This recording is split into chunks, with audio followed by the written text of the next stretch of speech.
our longest trusted English newspaper since 1898.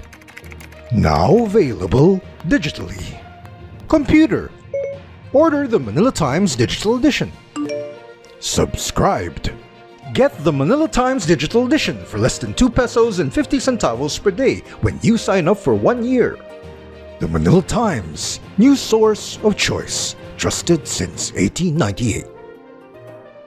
Greetings and salutations. Thank you for lending an ear to the voice of the times this Tuesday, May 24, 2022, for today's editorial, Great Expectations. From December 1860 to August 1861, Charles Dickens published his second novel, Great Expectations, in the weekly periodical All the Year Round. Set in Kent and London in the early to mid-19th century, the novel starts in a graveyard, where Pip meets the escaped convict Abel Magwitch. The novel is filled with imagery, wealth and poverty, prison houses and chains, fights to the death, and the eventual triumph of good over evil. Great expectations have also been set up in the victory of Ferdinand Marcos, the son. His story is similar to the archetype of the son returning to clear his father's name, or a character avenging something that has been lost. Not all, but perhaps some or many of the 31 million who voted for him as president are pining for the Taliano gold that has reportedly been promised to them. Marcos Jr. himself has disavowed the existence of this gold, but his words came already near the home stretch of the campaign. Posts about the so-called gold hoard had already been seen on Facebook, YouTube, and TikTok, and viewed by millions of people. Not all, but perhaps some or many of the millions of people who had voted for the other candidates will look at his acts and decisions through a sieve. They will vet his appointments to the cabinet, check if he will make momentous changes to the country, and compare him to his late father. Such comparisons cannot be avoided, for the son, frankly, rode on the coattails of the father.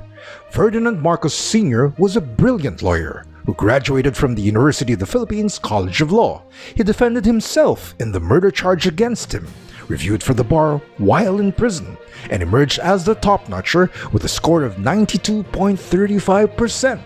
His career was like a comet. He became a senator, Senate President, and a candidate for president in 1965, which he won over incumbent Diosdado Macapagal. Upon assumption into office, he appointed the brightest and the best: Jose Espiras, Vicente Paterno, General Carlos P. Romulo, Gerardo Sicat, and Juan C. Tuvera, among others. He also embarked on massive infrastructure and agricultural projects that changed the face of the nation. Secondary roads were built, linking them to national roads. Piers linked the islands, and Masagana 99 made the country self-sufficient in rice. The presidential promises of 1965 and 1969, when Marcos Sr. ran for re-election, were generally fulfilled. We think it is the framework by which Marcos Jr. should govern the country.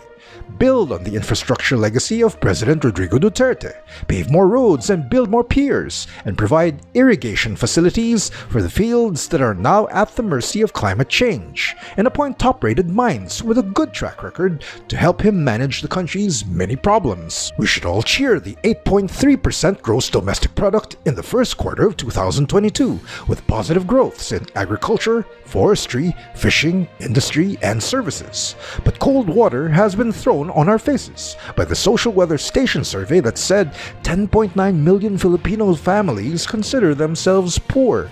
The self-rated survey indicates that if a typical Filipino family has 5 people, and if the figure is rounded off to 11 million families, then there are 55 million poor Filipinos. Reports from the United Nations Development Program and other international organizations indicate that corruption drains off 1/3 of the government's budget. This money could have been spent for social development programs, more public schools, especially in far-flung areas, medicines and doctors for all health centers, subsidies for the Pantawid Pamilyang Pilipino program, which gives small cash subsidies monthly to poor families whose children are present 85% of the time in school, or with mothers who undergo prenatal and postnatal care. Running for an election and campaigning to win are the easiest parts. Now comes the hard part: taming the great expectations all around. And that's the editorial for Tuesday, May 24, 2022. For more news and information, get a copy of the Manila Times on print, subscribe to our digital edition, or log on to www.manilatimes.net. Follow us on Twitter, Facebook, and Instagram, and listen to The Voice of the Times.